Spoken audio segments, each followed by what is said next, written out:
ایک جوہری تھا سنہرا، تو اس نے مختلف ڈبیاں کھول کے لوگوں کے سامنے رکھی اور ایک موتی نکال کر کے کہا کہ یہ موتی شب افروز ہے، رات کو چمکتا ہے، اور اس وقت دنیا کے اوپر جو قیمتی ترین موتی ہیں ان میں سے ایک موتی یہ میرے پاس ہے۔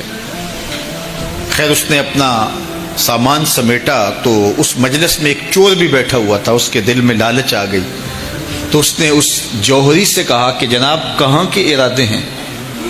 تو اس نے کہا کہ میں بمبئی جا رہا ہوں۔ اس نے کہا واہ واہ کیا اچھا ہوا، میں بھی تو بمبئی جا رہا ہوں، تو چلو اکٹھا سفر ہوگا۔ وہ جوہری سمجھ گیا اس کی نیت کے کھوٹ کو کہ یہ میرا ہم سفر تو نہیں ہے، اس کا دل آ گیا ہے اس موتی پہ اور مجھ سے ہر صورت یہ موتی چرانا چاہتا ہے۔ لیکن وہ بھی بڑا سمجھدار تھا، اس نے کہا آ جائیے کوئی بات نہیں۔ سفر چلتا رہا، رات ہوئی، جب سامان اتارا اور سونے کی تیاری کی تو وہ جو اس نیت سے ساتھ ہم سفر بنا تھا اس نے بھی اپنی قمیض اتار کے لٹکا دی، اور اس جوہری نے بھی۔ اس جوہری نے یوں کیا کہ نظر بچا کے وہ ڈبیا قیمتی موتی والی نکال کر کے اس کی جیب میں ڈال دی اور خود بے فکر ہو کے سو گیا۔ جب یہ خراٹے لینے لگا تو چور اٹھا، اس کا سامان ٹٹولا، اس کی جیبیں دیکھیں، سارا دیکھتا رہا۔ خیر دن چڑھ گیا، جوہری اٹھا، اس نے نظر بچا کر کے اس کی جیب میں ہاتھ ڈال کر کے وہ موتی اپنی جیب میں ڈال لیا۔ صبح جب ناشتے پہ بیٹھے تو اس چور نے باتوں ہی باتوں میں بات کی، وہ آپ کے موتی کی چمک شمک نظر نہیں آئی رات کو؟ تو وہ ہنس کے کہنے لگا نہیں میرے پاس ہی تو تھا، اور جیب سے نکال کے سامنے رکھ دیا۔ دل ہی دل میں بڑا حیرت زدہ ہوا، میں نے تو سارا ٹٹولا، یہ اگر کہیں تھا تو مجھے کیوں نہیں ملا؟ چلو آج صحیح۔ اگلا دن آیا تو پھر اس نے قمیض اتار کے رکھی اور اس نے نظر بچا کے اس کی قمیض میں وہ موتی ڈال دیا اور خود بے فکر ہو کے سو گیا۔ یہ ساری رات اس کے سامان میں، اس کے لباس میں تلاش کرتا رہا اور وہ مزے سے سویا رہا۔ صبح اٹھا اور نظر بچا کے اپنی جیب میں ڈال لیا۔ ناشتے پہ پھر بات کی کہ وہ آج بھی کوئی چمک شمک دکھائی نہیں دی۔ اس نے کہا میرے پاس ہی تھا، جیب میں ہاتھ ڈالا اور سامنے رکھ دیا۔ بڑا حیرت زدہ ہوا، دل ہی دل میں سوچا چلو کل صحیح۔ اس نے پھر ایسے کیا اور یہ ساری رات اس کا سامان ٹولتا رہا پوری تفصیل کے ساتھ۔ خیر جب صبح ہوئی تو اس نے پھر نظر بچا کے اپنی جیب میں وہ موتی رکھ لیا تھا۔ تو اس نے پوچھا وہ رات والا موتی آپ کا نظر نہیں آیا جس کو آپ کہتے تھے چمکتا ہے؟ کہا وہ ڈبیا میں رکھا ہے اس لیے چمک دکھائی نہیں دی، تھا تو میرے پاس ہی، اور جیب میں ہاتھ ڈالا اور سامنے رکھ دیا۔ یہ سر پکڑ کے بیٹھ گیا، میں روز اس کی جیب ٹٹولتا ہوں، سامان بھی دیکھتا ہوں، یہ رکھتا کہاں ہے؟ میں نے تو کوئی جگہ نہیں چھوڑی۔ اس نے کہا سچ بتاؤں میں تیرا ہم سفر نہیں تھا، میں چور تھا، میں تم کو بتا رہا ہوں۔ اب آپ میرے بھی استاد نکلے، مجھے اتنا بتاؤ کہ یہ موتی آپ رکھتے کہاں تھے؟ میں ساری رات ٹٹولتا رہا اور 3 دن ہو گئے مجھے، میں نے کوئی گوشہ نہیں چھوڑا، آپ کا سامان کھول کھول کے دیکھا ہے، آپ کا لباس الٹ پلٹ کے دیکھا، لیکن مجھے ملا ہی نہیں، یہ رکھتے کہاں تھے؟ مجھے یہ تو بتاؤ۔ اس نے کہا لوگوں کی جیب میں ٹٹولتے رہے، اپنی جیب میں ہاتھ ہی نہیں ڈالا۔ بلے شاہ اڈ دیاں پھڑنے، جڑا گھر بیٹھا ہے انہوں پڑھیا ہی نہیں۔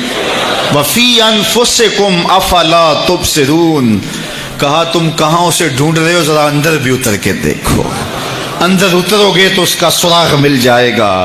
نہ مسجد وچ نہ مندر وچ، لب یار نو اپنے اندر وچ۔ جب اپنے اندر اترو گے تو پھر سراغ زندگی نصیب ہو جائے گا، عرفان ذات ہوگا تو پھر عرفان الہی نصیب ہوگا۔ لیکن ہم دائیں بائیں ڈھونڈنے نکلے لیکن اپنے اندر اتر کے نہ دیکھا، تو سراغ زندگی ملتا ہی تب ہے جب اس کی چوکھٹ پہ جھکنا بندہ سیکھ جاتا۔ تو اس کی چوکھٹ پہ جھک کر کے زندگی کی سربلندی حاصل کیجئے اور مقصد زندگی حاصل کیجئے۔ اپنی اولاد کو حضور علیہ السلام کے حسن کا ذکر سنائیے، حضور کے جمال کے تذکرے بتائیے۔ یہ انسانی فطرت ہے، یہ انسانی طبع ہے کہ اس کا حسن کی طرف میلان ہوتا ہے۔ جہاں بھی حسن ہو، چاہے وہ پھولوں کی نزاکت میں ہو، لطافت میں ہو، وہ کوس قضا کی رنگینی میں ہو، دھنک کی شوخیوں میں ہو، ساون کے چڑھتے بادلوں میں ہو، یا وہ جھیل کی بچھی ہوئی آنکھ میں ہو، یا پپیہے کی آواز میں ہو، بلبل کے خوبصورت لہجے میں ہو، کوئل کی دل نواز صدائے محبت میں ہو، حسن جہاں بھی ہوگا، جس روپ میں بھی ہوگا، دلکش ہوگا۔ تو جب یہ طے ہے کہ انسان طبعاً حسن کی طرف مائل ہوتا ہے، تو حضرت اقبال کہتے ہیں کہ پھر اس کو اس کا ذکر سناؤ اور اس کے حسن کی بات سناؤ، جہاں حسن بھی پانی بھرتا ہے، عشق بھی غلامی کرتا ہے۔ حضور کے حسن کا ذکر سناؤ۔ مکھ چند بدرشا متھے چمک دی لاٹ نورانی ہے، کالی زلف تے اکھ مخمور رکھی ہن مد بھریاں۔ کائنات میں بڑے سونے ہوں گے، بڑے جمیل اور حسین، مہوش اور خوبصورت ہوں گے، لیکن جو جمال اللہ نے آمنہ کے لال کو دیا وہ انہی کو ہی دیا ہے۔ لکھاں آئے لوگ زمانے تے محبوب خدا جیا کوئی نہیں، لکھاں آئے لوگ زمانے تے محبوب خدا جیا، لکھاں سونے بن بن بیندے نے او دی خاکے پا جیا کوئی نہیں، او دی خاکے پا جیا۔ جو حسن ان کے پاؤں کے ناخن میں رکھا ہے، جو حسن ان کی ایڑی میں رکھا ہے، اللہ اکبر، جو حسن ان کے تلووں سے نکلنے والی گرد میں رکھا ہے، ان کے نالین کے جوڑوں سے نکلنے والی دھول میں رکھا ہے، وہ کہکشاؤں میں بھی نہیں ہے۔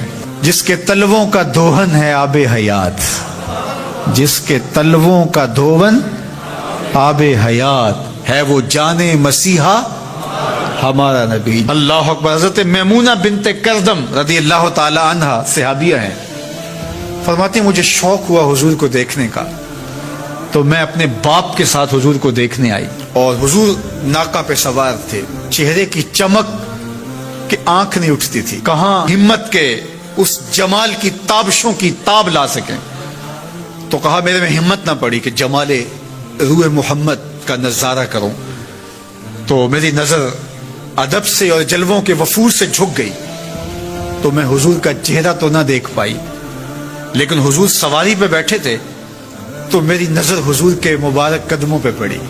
فما نسیتو فیما نسیتو طولا اصبعہ، فرماتے ہیں کہ حضور کی مبارک انگلی کی لمبائی اور اس کا جمال، اس کا اعتدال، اس کا حسن، فرمایا مدتیں گزر گئیں، ابھی تک وہ سحر اترتا ہی نہیں ہے، ابھی تک وہ نشہ ہی نہیں اترا۔ کہا چہرے کو تو نہیں دیکھ سکی، لیکن میں حضور کی مبارک پاؤں کی ایک انگلی کی زیارت کی ہے، اور میری نظر بس وہی پڑی، اور ایک لمحے کے لیے پڑی، اور دوبارہ دیکھنے کی تاب بھی نہیں ہوئی، لیکن حضور کی انگلی کا وہ جمال اب تک میرے خیالوں میں بسا ہوا ہے۔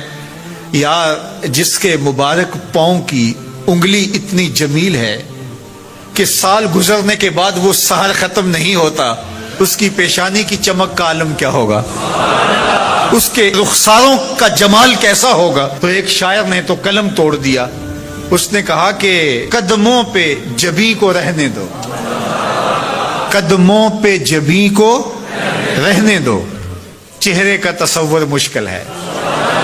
ذرا غور کیجئے، یہ میمونہ بنت کردم کی کہانی، شاعر کی زبانی میمونہ بنت کردم کی کہانی، اور آپ کی سماعتوں کو چمک دے رہی ہے، اور میری زبان کو لطافت بخش رہی ہے۔ میری زبان میٹھی نہیں ہے، حضور کا نام میٹھا ہے۔ وہ کسی نے کہا تھا نا کہ میں بلبل خوش لہجائے گلزار نبی ہوں، میں بلبل خوش لہجائے گلزار نبی ہوں، میٹھی ہیں میری باتیں نمک خار نبی ہوں۔ میں میٹھا نہیں ہوں، میری زبان پہ جو نام ہے وہ نام میٹھا ہے۔ آپ کی سماعتوں میں رس گھل رہا ہے تو یہ نام محمد کی برکت ہے، اور روح کو تازگی مل رہی ہے، فرحت مل رہی ہے۔ ابھی شعر مکمل ہوگا تو آپ بے چین ہو جائیں گے۔ اندر بوٹی مشک مچایا اتے جہاں پھلاں تے آئی ہوں، خوشبو پھیل جائے گی اندر۔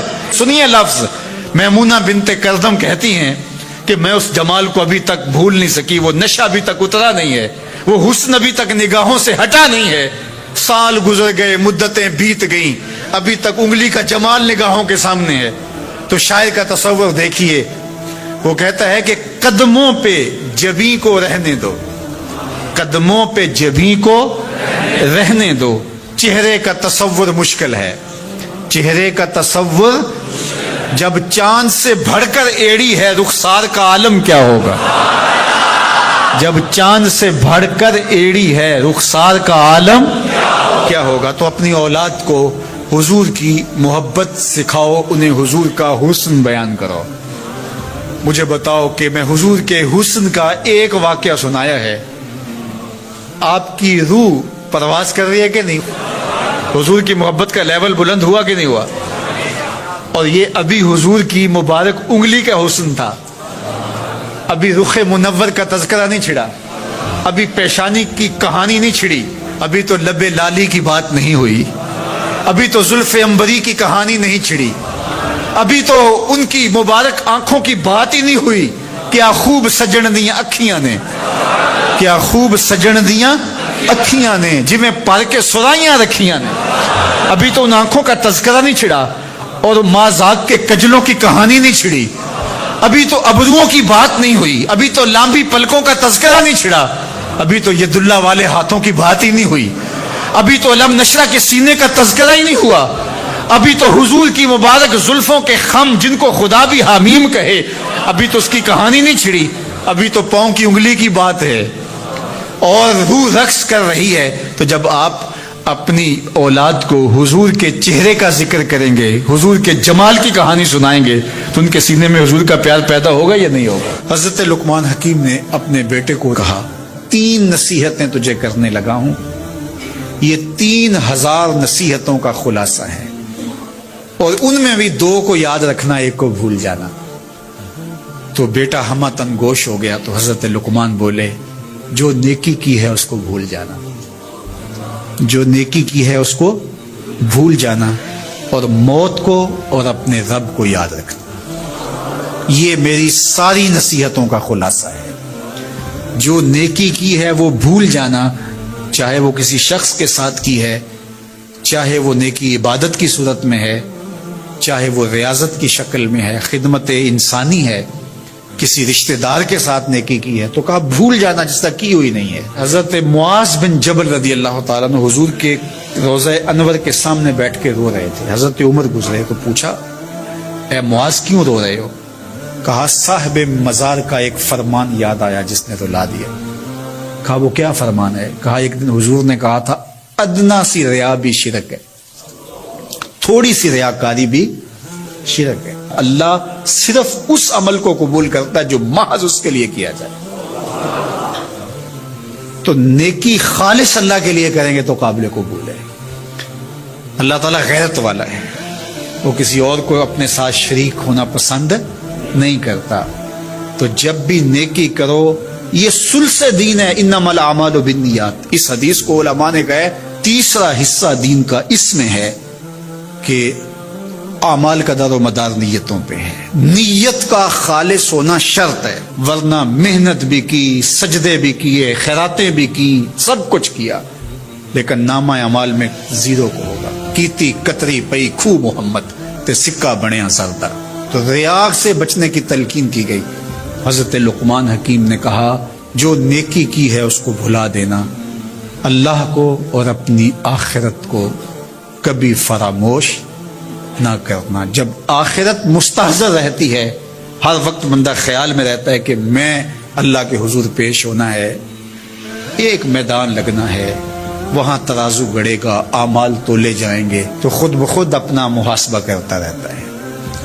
یہاں وہ کچہری خرید سکتا ہے، عدالتیں خریدی جا سکتی ہیں، تھانے یہاں بک جاتے ہیں، یہاں منصف بک جاتے ہیں، لیکن وہاں اللہ کی پولیس نہیں بکے گی، وہاں کے تفتیشی نہیں بکیں گے، وہاں کے تھانے، وہاں کی کچہریاں نہیں بکیں گی، وہاں ترازو پورا وزن تولے گا۔ یوم تبلی السرائر فما له من قوت ولا ناصر، فرمایا جس دن راز کھول دیے جائیں گے، کوئی کسی کی مدد نہیں کر پائے گا، اور نہ کوئی طاقت سے اپنے عیب کھلنے سے روک سکے گا۔ تو جب مستحضر ہوگا کہ میں اللہ کے حضور پیش ہونا ہے، ایک کچہری لگنی ہے، ایک عدالت لگنی ہے۔ آج مکار آدمی، جھوٹا آدمی، خائن آدمی، بد کردار آدمی بچ کے نکل جاتا ہے، عدالتوں کو چکمے دے جاتے ہیں، لوگ عدالتیں خرید لیتے ہیں، دھمکا لیتے ہیں، سب کچھ ہو جاتا ہے اس دنیا میں۔ طاقتور کی کوئی بات نہیں کرتا، کمزور پھٹے چڑھا دیے جاتے ہیں، لیکن ایک عدالت ایسی لگنے والی ہے جہاں انصاف ہوگا، جہاں عدل ہوگا، تو اس لیے کہا کبھی اس کو فراموش نہیں کرنا، اور دوسرا اپنے رب سے کبھی بھی غافل نہیں ہونا۔ اپنے رب سے جو غافل ہو جاتا ہے وہ زندگی کے مقصد کو کھو بیٹھتا ہے، اور اسی کو رومی کہتے ہیں دنیا ہے یہ چیز، دنیا از خدا غافل بدن۔ دنیا کیا ہے؟ کہا سونے چاندی ہیرے جواہرات کا نام دنیا نہیں ہے، خدا سے غافل ہو جانے کا نام دنیا ہے۔ تو اس لیے اللہ کے ذکر سے، اس کی یاد سے، اس سے کبھی بھی غافل نہیں ہونا چاہیے، اور اگر کوئی اس سے غافل ہو گیا تو سن لو، وَلَا تَكُونُوا كَالَّذِينَ نَسُوا اللَّهَ فَأَنسَاهُمْ أَنفُسَهُمْ أُولَٰئِكَ هُمُ الْفَاسِقُونَ۔ کہا ان لوگوں کی طرح نہ ہو جانا جو خدا سے غافل ہو گئے۔ تو جب وہ خدا سے غافل ہو گئے، اللہ نے انہیں ان کی ذاتوں سے بے خبر کر دیا۔ کسی نے کہا اقبال سے کہ تو نے خود ہی کا سبق کہاں سے لیا تھا؟ کہا قرآن کی اس آیت سے لیا تھا۔ اور یہ بات ذہن میں بٹھا لیں اپنے لیے بھی، اور اپنی اولادوں کی طبع میں راسخ کریں جیسے بھی ہو سکے، کہ ایک چیز کو بھول جانا ہے، جو نیکی ہو گئی بھول گئے، اور اللہ کو بھی یاد رکھنا ہے اور آخرت کو بھی یاد رکھنا ہے۔ یہ چیز یاد رہ گئی تو سمجھ جاؤ خیر ہے، اور اگر یہ دو چیزیں بھول گئی اور جو بھولنے کی چیز ہے وہ یاد رہی تو سمجھو ہم نے اپنا سب کچھ لٹا دیا۔ ایک خاتون آتی ہے، اس نے کہا حضور میرے لیے دعا کیجئے کہ میں جنت میں جاؤں۔ تو فرمایا بوڑھی عورتیں تو جنت میں نہیں جائیں گی۔ تو ظاہر ہے کہ یہ بات تو اس پر بڑی شاک گزری، پریشان ہو گئی، تو اس نے رونا شروع کر دیا۔ تو فرمایا نہیں نہیں، بوڑھی عورتیں جنت میں نہیں جائیں گی۔ خاصی پریشان ہوئی تو حضور نے مسکرا کے کہا جو بھی جائیں گی جوان ہو کے جائیں گی، جنت میں بڑھاپا نہیں ہوگا، 33 سال کی عمر کا ہر شخص ہوگا، مرد بھی اور عورت، جردن مردن، داڑھی بھی نہیں ہوگی، مونچھیں بھی نہیں ہوں گی، اور صرف انبیاء علیہ السلام کی کچھ ذوات ہیں اعزاز کے طور پہ جن کی داڑیاں ہوں گی، باقی جردن مردن فرمایا گیا ہے۔ 33 سال کا عنفوان شباب، جوانیاں، تو بوڑھا کوئی بھی نہیں ہوگا۔ تو کہا کہ بوڑھی عورتیں تو جنت میں نہیں جائیں گی۔ اس طرح ایک شخص آیا، اس نے کہا جناب میں نے سفر پہ جانا ہے اور مجھے کوئی اونٹ عطا کر دیجیے۔ فرمایا میں تو اونٹ کا بچہ دوں گا۔ اس نے کہا حضور میں نے بچے کو کیا کرنا ہے، نہ بوجھ اٹھا سکے نہ سوار اس کے اوپر ہوا جا سکے۔ کہا میں تو بھائی بچہ ہی دوں گا۔ اس نے کہا حضور مجھے کوئی اونٹ دے دیجیے، میری ضرورت ہے۔ فرمایا میں تو بچہ ہی دوں گا۔ تو وہ بڑا پریشان ہوا، فرمایا مجھے بتا کوئی اونٹ ایسا ہے جو کسی اونٹ کا بچہ نہ ہو۔ تو یہ سچ بھی ہے اور مزہ بھی ہے۔ ایک صحابی تھے، وہ حضور علیہ الصلوۃ والسلام کے لیے دیہات کی چیزیں لایا کرتے تھے۔ وہ ہوتا نا ہمارے بھی دیہاتی دوست آتے ہیں، گڑ لے آتے ہیں، کوئی ساگ پات لے آتے ہیں، تو اس زمانے میں جو بھی دیہاتی چیزیں تھیں، تو وہ بدو تھا کسی دیہات کا، تو دیہات کی کوئی چیزیں لے آیا کرتا تھا، اور پھر حضور اس کو شہر کی چیزیں دیا کرتے تھے۔ اللہ اکبر۔ اور وہ گھاس لا کے شہر میں بیچتا تھا۔ تو ایک دن وہ بازار میں گھاس رکھ کے بیچ رہا تھا۔ حضور علیہ السلام چپکے سے پیچھے سے گئے اور اس کی آنکھوں پر ہاتھ رکھ دیا۔ اس کو ہماری زبان میں کہتے ہیں کولی بھرنا۔ کیا کہتے ہیں؟ کبھی آپ نے بھی کسی دوست کی کولی بھری ہوگی نا، جب کوئی آپ کا بڑا گوڑا دوست ہو، اس سے آپ کا ہلکا پھلکا مزاح بھی ہو، تو آپ پیچھے سے آ کے چپکے سے اس کی آنکھیں بند کر دیتے ہیں۔ آپ دیکھنا چاہتے ہیں کہ یہ ہر وقت میرا ذکر کرتا رہتا ہے، میں دیکھوں کہ اب اس کے لب پہ سب سے پہلے کس کا نام آتا ہے۔ ایسا ہی ہوتا ہے نا کہ بندہ پوچھتا ہے کہ کس نے میری آنکھوں پہ ہاتھ رکھے، اور انسان کے دماغ میں پہلے وہ نام آتے ہیں جن سے وہ بڑی محبت کرتا ہے۔ تو کولی بھرنے کا مقصد ہی یہ ہوتا ہے کہ میں دیکھوں کہ میرا نام کس نمبر پہ آتا ہے، اور اس کی کوشش ہوتی ہے کہ میں پہلی مرتبہ ہی بوجھ لوں۔ اللہ اکبر۔ تو حضور نے آ کے کولی بھر لی۔ اب حضور کے ہاتھ آنکھوں پہ آئے ہوں اور سینوں تک ٹھنڈ نہ گئی ہو، یہ کیسے ہو سکتا ہے؟ تو حضور نے کولی بھر لی، لیکن حضور اس کی آنکھیں دبا رہے ہیں اور وہ بولتا ہی نہیں، وہ بولتا ہی نہیں ہے۔ اور میں کہتا ہوں اس نے کبھی بھی نہیں بولنا تھا۔ سفنے دے وچ ماہی ملیا، سفنے دے وچ ماہی ملیا تے گل وچ پا لیاں باواں، سفنے دے وچ ماہی ملیا تے گل وچ پا لیاں باواں، ڈر دی ماری اکھ نہ کھولا متے پھر وچھڑ نہ جاواں۔ حضور آنکھیں دبا رہے ہیں، وہ آگے نہیں کھولتا، بلکہ اس نے کیا کیا، اپنی کمر کو پیچھے کر کے حضور کے سینے سے جوڑ کے رگڑنا شروع کر دیا۔ پھر حضور خود ہی بولے، فرمایا اس غلام کو کون خریدے گا؟ اس نے کہا حضور مجھے کس نے خریدنا ہے، میں تو بہت سستا ہوں۔ تو میرے حضور نے فرمایا تو بہت مہنگا ہے، تو بہت مہنگا ہے۔ فرمایا کرتے تھے یہ ہمارا دیہات ہے، ہم اس کے شہر ہیں۔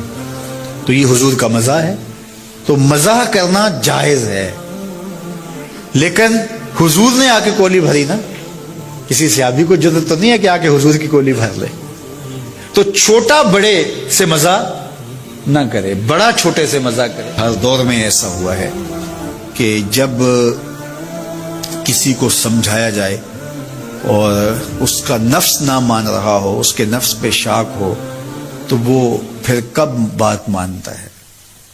جب میرے حضور نے لوگوں کو سمجھایا کہ تم غلط راہوں پہ ہو تو وہ ماننے کے لیے تیار تھے، لیکن کیا یہ کہہ کے راستہ فرار کا اختیار کیا گیا کہ یہ دور نہیں رہا کہنے کا ٹھیک ہے اپنی مرضی جائیں جہنم میں؟ کہا نہیں، تم مانو نہ مانو میں تمہاری دہلیز تک پہنچ کے اللہ کا پیغام پہنچاؤں گا۔